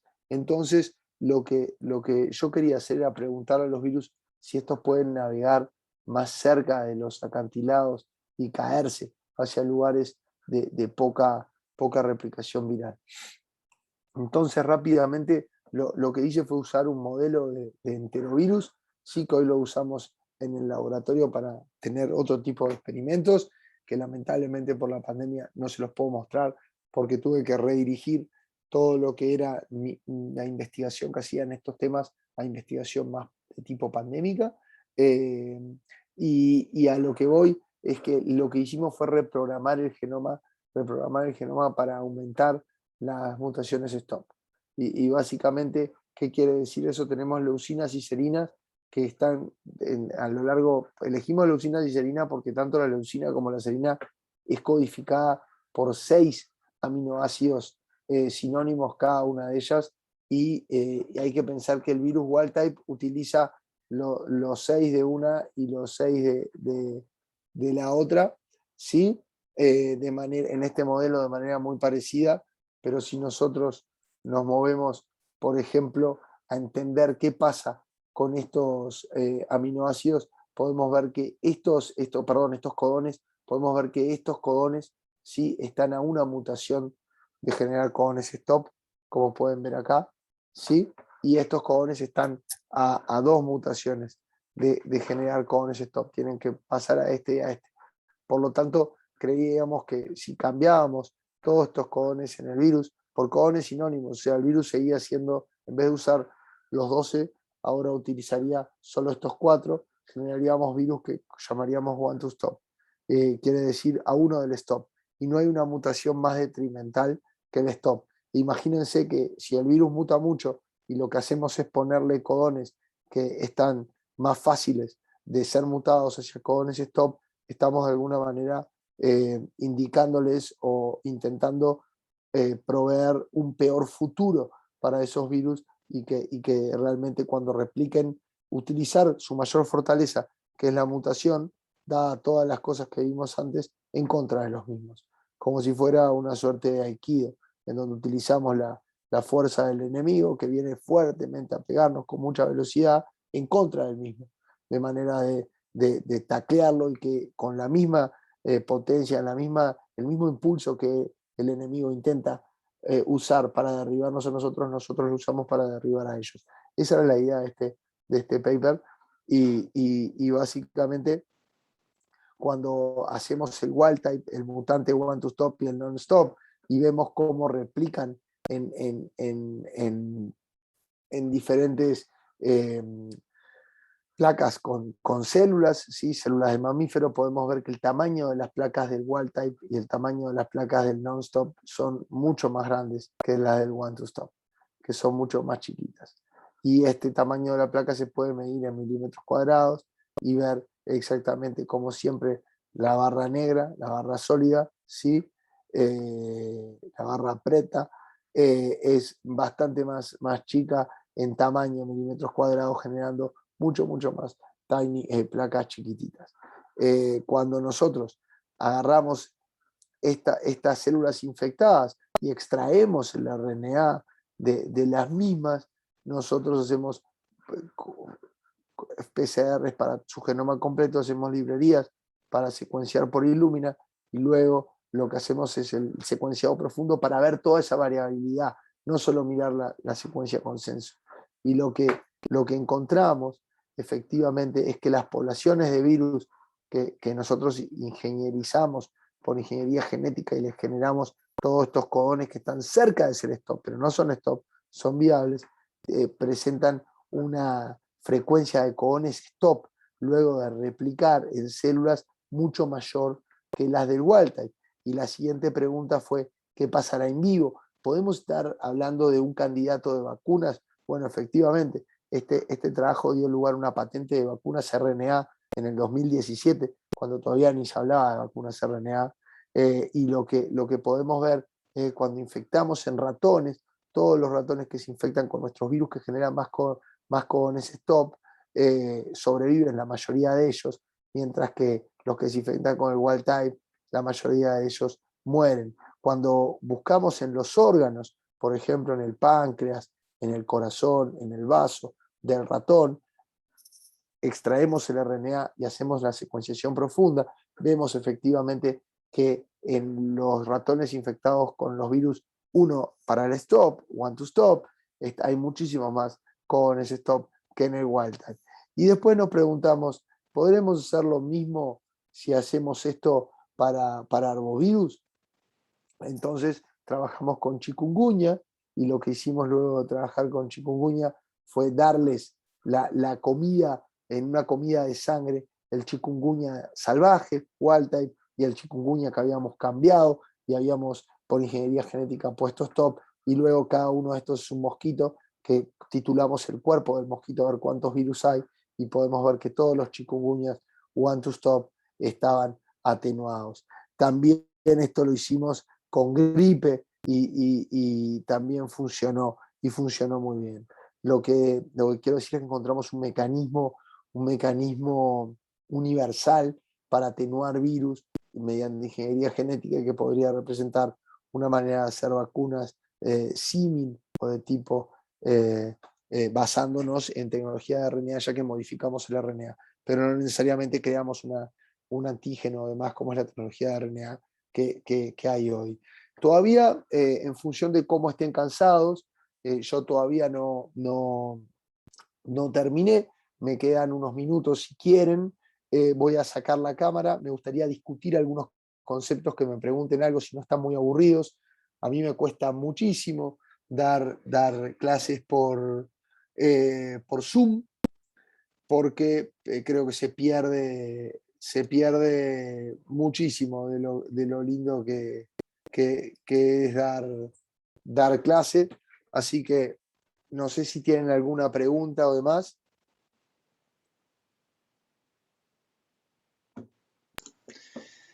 ¿Alguna pregunta? Sí, Gonzalo, yo pensaba eso, yo que te he visto dar clase en vivo, con lo que te moves y lo que te gusta gesticular en este momento, creo que para vos es un encierro estar así limitado a la clase, pero bueno. Horrible. Para mí está excelente, no sé, algunos como bien. Acá justo al final llega una pregunta que te la leo si querés. ¿Cómo no? A ver si hay alguna más por arriba. Déjame abrir un poquito mejor el chat, que no lo... muy interesante la clase. Bueno, fue la primera pregunta que hiciste. La última dice así: excelente clase y felicitación, de la mejor del curso hasta ahora. Bueno. Pregunta: ¿por qué algunos virus influenza mutan? Varían, ¿no? O muta o varía. Tanto en sequina no se actualiza nunca, a diferencia de lo que pasa con las vacunas de influenza humana. ¿Es un tema de hospedero o diferencias en el virus? Bien, la respuesta honesta, si no se actualizan nunca, espero que sea porque se sigue probando la vacuna equina que se tiene y sigue siendo efectiva. Porque si no se debe a un tema de lo que es generar una vacuna para un propósito veterinario, que muchas veces es bastante más descuidado que un propósito de salud humana, lo cual es una gran equivocación, porque si el virus de influenza equina muta y se ve que una cepa es bastante más esquiva a las vacunas que tenemos, las vacunas deben ser reformuladas. ¿Pero por qué? Porque hoy en día no se puede entender más la salud como algo estrictamente de los seres humanos. Hoy en día el concepto de una sola salud, el concepto de que para estar sanos nosotros deben estar sanos los animales y debe estar sano el medio ambiente, ya que todo está conectado, es lo que prima y es la visión que hay que tener. Y si no, imagínense, si todo hubiese estado en equilibrio, hay virus en murciélagos, por ejemplo, o adentro, solo conocemos el 1% de los virus en vida silvestre que hoy saltan de especie, que el cambio climático, que el aumento exponencial de la población, que la globalización, que la contaminación hacen que por no cuidar la salud de un todo y de relaciones que son holísticas, están interaccionando todo el tiempo, tenemos y vamos a tener cada vez más estos eventos de salto de especie y de zoonosis, porque la mayoría de las pandemias, de las epidemias, se generan a través de un evento de salto de especie. Sí, sí, sin duda. Creo que hoy, con esto que decías vos de la pandemia, como que eso quedó mucho más claro para la humanidad, ¿no? Esa interacción medio ambiente, humano, animal, digamos, como que demuestra esa interacción. Eh, Bien, ¿alguna pregunta, un comentario más que tengan? Muchas preguntas vos te hacías y te respondías y eso como que ayudaba a que... Sí, pero está bárbaro. Capaz que alguno está muerto ahí. Pocos se animan a prender la cámara ahora. Veo a María Victoria, bueno, a Ismael. Están Ahí todos tenés, escondidos. están ahí. A Ahí ver, tenés a Agustina, adelante Agustina. Agustina, Pregunta, porque te dale. juro que me encantan las clases de Gonzalo porque por eso, porque él se va respondiendo solo y ayuda un montón. En el caso de esta idea de One to Stop, que la verdad que está muy buena, en el caso del SARS-CoV-2, sabiendo que, supongo yo, tiene el mismo mecanismo eh, o sea, ¿cómo se dice? De poder ir viendo que tiene, o sea, la actividad, ¿cómo es? Bueno, Exonucleasa, la correctora de ahí errores. va, eso mismo. Sí. En ese caso, y teniendo en cuenta que tiene un genoma bastante grande, ¿es igual de útil que para los otros, los que vos Bueno, nombraste? bueno, la respuesta, la respuesta honesta es no lo sé. Y es una respuesta que hay que dar. Ahora, al mismo tiempo sé que la patente esta la usó Pasteur Paris para dársela a algunos laboratorios que prácticamente en el boom este de SARS, cuando empezó la pandemia, inclusive hasta el día de hoy, se busca cada vez más hacer más y más vacunas y diferentes vacunas. Y sé que fue probada, pero por supuesto todo está bajo estricta confidencialidad por las personas quienes se hicieron acreedoras de la patente, pagándole por supuesto al Instituto Pasteur de París, ¿no? Porque el inventor o los inventores de la patente no somos los dueños de la patente. Eso es lo primero que vos firmás cuando trabajás en cualquier institución académica, en lo que sea, mismo en la universidad. O sea, el dueño de la patente es el lugar en donde fue concebida y vos sos el inventor y el que negocia es eso. Pero la respuesta honesta es, ¿sí se usó? Sí se usó. ¿Fue efectivo? No lo sé. Puede no haberlo sido por tener esta capacidad de corrección de errores y sí, puede no haber sido efectivo por tener esta capacidad de corrección de errores y puede también no haber sido efectivo porque hoy en día creo que la tecnología del RNA llegó para cambiar absolutamente todo, todo, todo, todo, todo.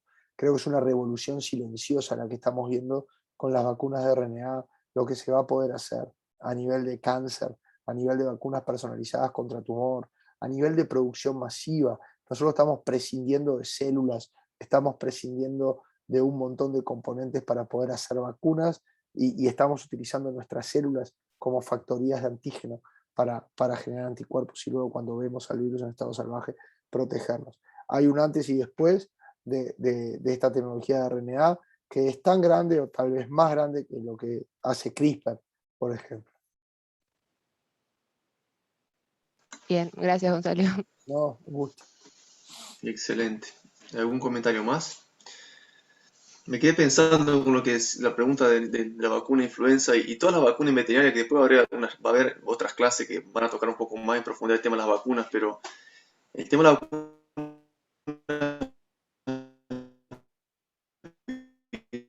de los virus RNA en veterinaria, no hay una propaganda, digamos, de la industria que dice, bueno, actualizamos la vacuna contra BD, por ejemplo, contra rabia, y sin embargo uno siempre escucha problemas de eficacia, ¿no? Ahí no sabes dónde estás parado, porque quizás no sea exactamente esto, pero lo cierto es que hay discusiones en cuanto a la eficacia de las vacunas en general, y especialmente de estos virus, de RNA sobre todo, ¿no? Total. Y con diarrea viral bovina, como decías vos, los Sí, dos la discusión es terrible. genotipos que se usan, ya se sabe acá que circulan cosas muy Mm. diferentes, se siguen usando. ¿Y cuánto puede impactar esto a la industria veterinaria? La tecnología del RNA. Puede ser muy grande el cambio también para la industria veterinaria, ¿no?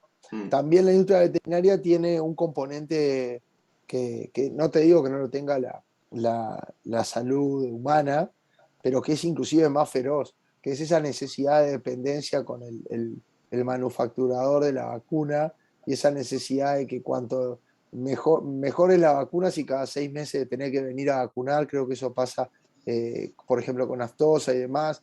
Existe todo un tema con lo que es la parte de virus vivo atenuado, las cuales no están permitidos, si no me Acá en equivoco. Uruguay no. Hay. Bueno, algunas hay, pero digo, no, para estos casos no, obviamente. Y hay de todo un poco. Pero sí, ni que hablar, ni que hablar. Sí, Es así.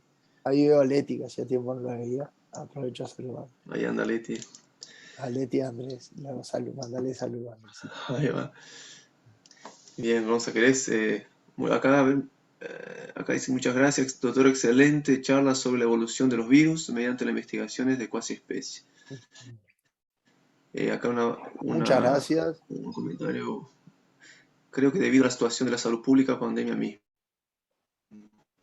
Hay una pregunta arriba de eso, Ahí me Rodri. perdí en el comentario. Daniela, ¿querés comentar? Daniela está por ahí, ella es de Brasil. Daniela,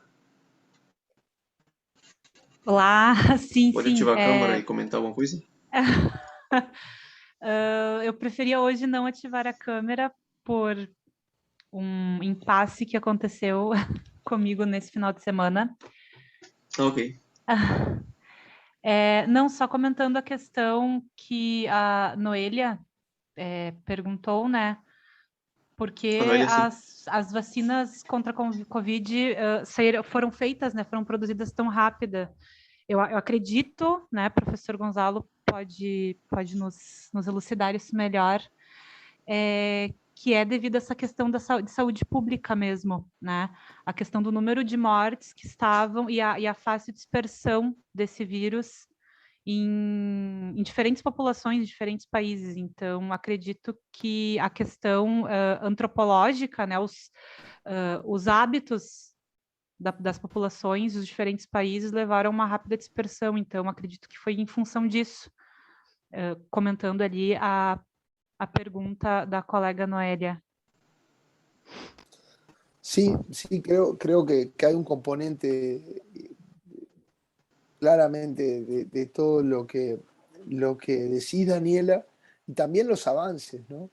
Los avances tecnológicos han sido, claro. han sido abrumadores. Y claramente, a ver, lo que hay que pensar es que muchas veces la generación, por ejemplo, de conocimiento, o no, más bien de conocimiento de tecnología, tiene un crecimiento lineal en el tiempo. Se va aumentando y mejorando la tecnología de forma lineal en el tiempo. ¿Me escuchan bien todos? ¿Sí? Bien. Sí. Se escucha. Y de repente existe un estrés. un estrés muy grande, que hace que esa línea, que esa linealidad tenga un punto de inflexión y empieza a ser exponencial los cambios en la tecnología. Un ejemplo de esto es la Guerra Fría. La Guerra Fría entre Estados Unidos y la Unión Soviética fue un estrés muy grande que impacta y que lleva a lo que es la conquista del espacio.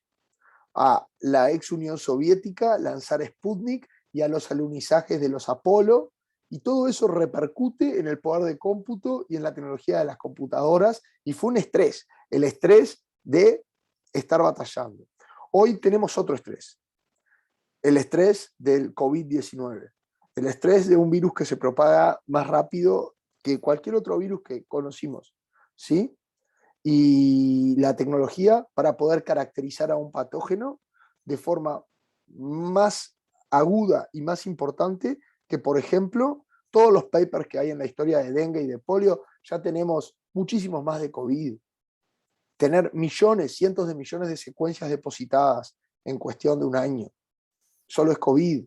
Ese estrés generó el apurar avances tecnológicos de manera medida, de manera controlada, de manera segura, que dieron lugar, por ejemplo, a lo que fue la aprobación de emergencia de las vacunas, que muchas de ellas ya dejó de ser de emergencia, es una aprobación general.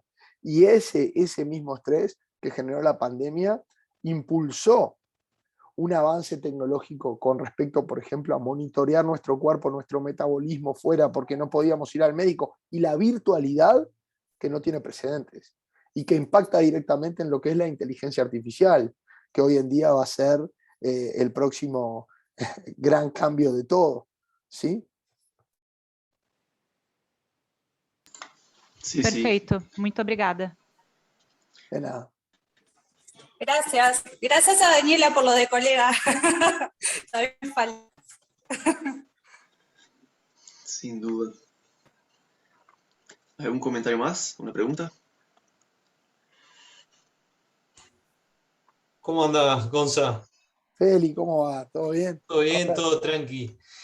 Mirá, yo quería preguntarte si vos pensás que tipo las vacunas de ARN podrían llegar a tener, digamos, pensando ¿no? en muchos años más, a desarrollarse una vacuna contra, por ejemplo, el VIH. Sí, Se podría aplicar, ¿no? pero efectivamente creo que hay una en fase clínica 2. Creo que ya hay. Ya esto impulsó muchísimo lo que era el camino de las vacunas de RNA, y hay de las más avanzadas. Malaria y VIH vienen atrás, ¿eh? Y después tumores personalizados. Por ejemplo, ver personas que tienen tumores. Dentro de lo que es el cáncer existen lo que se llaman tumores fríos y tumores calientes. El tumor caliente recluta el sistema inmunológico y hace que lo ataque, pero el tumor frío es como que el sistema inmunológico no lo percibe. Entonces se puede seguir expandiendo, aumentando y tarde generando metástasis y demás. Imagínate que yo puedo investigar proteínas que son solamente tumorales y que están en tu tumor, frío, que no llama al sistema inmune. Entonces, con una biopsia y secuenciando ese material, puedo identificar esas proteínas que además están conocidas, son conocidas y más, pero cambian entre persona y persona, porque hay una desregulación tan grande de esa proliferación descontrolada de células que forma el tumor, que cada tumor, al final la parte tumoral es como una cuasi especie de células. Están todas descontroladas y demás, pero unidas, ¿sí? Entonces, yo puedo hacer un RNA específico para una proteína tumoral, inyectártelo, generar anticuerpos para que ahora si esos anticuerpos vayan, reconozcan al tumor, que era totalmente invisible para el sistema inmune, y atraer células, por ejemplo, células T y demás, para que destruyan las células tumorales de forma preferencial. Y acá estamos hablando de inmunoterapia, que hace 2 años tuvieron el Premio Nobel de Fisiología y Medicina. Claro, porque yo había escuchado, por ejemplo, en el caso de las vacunas contra el VIH, que con la tecnología de ARN se pueden tener varios targets al mismo tiempo, varios blancos Sí. del virus. Es más, Moderna hace cuestión de 5 días sacó una vacuna de RNA que es contra influenza, RSV y SARS-CoV-2 en un mismo shot. Claro, sí, eso es una versatilidad mucho más grande que la que tenés, por ejemplo, con un virus inactivado, que ¿Y la plata? sí, Porque todavía sigue siendo costoso porque la tecnología es costosa, pero para hacer virus inactivado vos tenés que tener bioreactores para claro. poder cultivar todos los virus y después inactivarlos químicamente o como sea que lo inactives. Para hacer virus vivos atenuados siempre vas a tener el tema de la reversión, que es posible, ha pasado con polio, por ejemplo, es baja, la reversión muy baja, pero es posible y también vas a tener que tener células y cultivar los virus. O sea, esto es un cambiador de juego, total, cambia el juego. Dale, gracias, Gonza. Por favor, Feli, gusto verte. Saludos para allá, para el lago. Serán dados. Acá seguimos, en el laboratorio. Acá me voy para ahí, están todos. Ahí está. Ya no, ya me odian. Bien. ¿Algún comentario más? ¿Alguna pregunta? Hola, Gonzalo. Yo tengo Ahora una se calmó el grupo, pregunta por... Gonza. Bueno, no sé, ¿se me escucha? Sí, Gaby, decime. Tengo una pregunta nomás por falta de conocimiento. Estas vacunas ARN, porque los plazos biológicos en las vacunas previas eran de años. ¿Cuál es la palabra? ¿Cómo aseguran que no va a producir a largo plazo un efecto contrario? Porque en realidad, como hablaban hoy, vos dijiste que primero se habilitaron de emergencia y después llevaron la habilitación normal. Pero el tiempo biológico es el tiempo biológico. Y son vacunas que se aprobaron en meses, cuando toda la vida se llevó, bueno, toda la vida, del conocimiento que yo tengo, fue años. ¿Cómo se sabe que a largo plazo no van a tener consecuencias o cómo pudieron tratar de responder esa pregunta si hay ya una respuesta? Bien, sí hay una respuesta y es principalmente en que hay una etapa hay dentro de las fases clínicas, vos tenés la 1, la 2, la 3, la 4. La 4 es la que se conoce como la de farmacovigilancia y demás. O sea que estamos en una fase clínica y siempre en una vacuna te hace una fase clínica porque por más que tengas años y demás, vos podés seguir un cohorte de personas por 5 o 10 años y demás, ¿sí? Pero sigue en esa etapa de farmacovigilancia. En el caso de las vacunas de RNA, lo que hay, además de lo que son los estudios, primero, hay que pensar que muy pocas veces se pueden hacer estudios con una agresividad tan grande de un patógeno en una zona tan endémica, ¿sí? Por lo tanto, los resultados serán muy claros. Y después, todo lo que es la parte preclínica, ¿no? La fase preclínica, que es como de los animales y demás, entender, por ejemplo, que los mitos más grandes o los miedos más grandes de posibilidad de inserción del RNA, de que el RNA encuentre al núcleo y el RNA no puede ingresar al núcleo, no va a encontrar al núcleo para de alguna manera por actividad basal de una retrotranscriptasa poder integrarse entre nuestro DNA y mañana generarnos un cáncer o lo que sea. Eso fue totalmente descartado.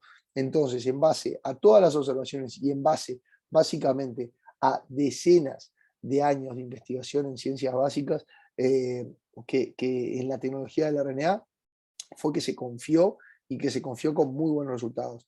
Fue Katalin Karikó, si no me equivoco, una húngara que por los 70 empezó a probar esta idea loca de utilizar RNA para inmunizar y no le daba. ¿Qué es lo que pasa? Cuando nuestro organismo ve RNA, piensa que es un virus y lo destruye. Entonces el RNA nunca llega a las células porque es algo foráneo. Entonces lo que se le ocurrió, básicamente el principio principal de estas vacunas, es como cambiarle un neumático. ¿Sí? Tiene 4 neumáticos, tiene las 4 bases, ¿no? Tiene adenina, tiene timina, tiene uracilo, tiene guanina, y lo que se hizo básicamente fue cambiarle el uracilo por pseudouracilo, ¿sí? Y funcionó muy bien, funcionó muy bien, y que pasa totalmente desapercibida del sistema inmunológico nuestro, no se ve foráneo. Creo que hay un componente también de la necesidad urgente y de la relación costo-beneficio, pero entendiendo que hay un montón de fases preclínicas y un montón de los resultados tan grandes, tan masivos, generalmente son menos masivos, no son con 30.000, 40.000, como fueron en diferentes partes del mundo, y resultados que convergen. Ahí fue algo de decir, bueno, sí, es esto. Bien. No sé si hay alguna pregunta más. yo quedé pensando, Gonza, con lo que hablaba ahora, que también, o sea, la estrategia es autolimitante, ¿no? O sea, esto no estamos pensando que esos RNA van a estar... ¿se me escucha o se congeló? Perfecto, No. perfecto. Digamos, tiene su tiempo de traducción y después se va a generar una respuesta que lo va a controlar, ¿no? Al parecer. No es una respuesta, no es una producción sistemática No, tiene, sin fin. tiene una vida media súper corta. El RNA que nos ponemos. Una vida media súper Yo corta. creo que lo que es interesante si uno compara con la inyección de una proteína directamente o esta tecnología, también es el tipo de respuesta que activas, ¿no? Es una respuesta endógena que tiene una repercusión importante, ¿no? Creo que una de las cosas que generó ese impacto tan interesante es como cuando hablamos de vacunas inactivadas, vacunas atenuadas. La importancia de la vacuna atenuada es ese tipo de respuesta que también va a inducir en el huésped, ¿no? Y creo que acá se simula ese tipo de respuesta a través de los endosomas y la presentación MHC1, toda esa vía de presentación que debe ser lo que también impacta positivamente en la respuesta. Exacto. Sí, totalmente. Pero bueno, tenemos para la clase de vacuna que vas a estar con nosotros de vuelta. Vamos a estar hablando un poco de vacunas también. Sí. ¿Algún comentario, alguna pregunta más que tenga? Bueno, parece que se calmó el grupo, Gonza, no sé si querés... Solo agradecerte por la invitación, decirles que siempre es un gusto estar charlando con los cursos del laboratorio de Rodri Fuentes, que además es un amigo él y es un laboratorio amigo, que ojalá luego de toda esta locura a poco podamos hacer más cosas en conjunto y aprender.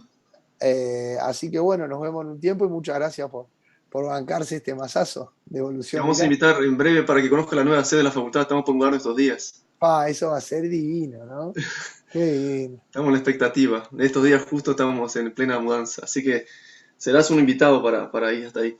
Encantado, porque además tengo grandes recuerdos de todo lo que es esa facultad, empezando por los bailes veterinarios. Así que bueno, ahora se terminó eso. Se terminó. Vendrá otros tiempos. Ahí está. Bueno, Gonza, muchísimas gracias de vuelta y nos vemos en unos días. Nos vemos. Saludos para todos. Chao. Muchas gracias. Chao.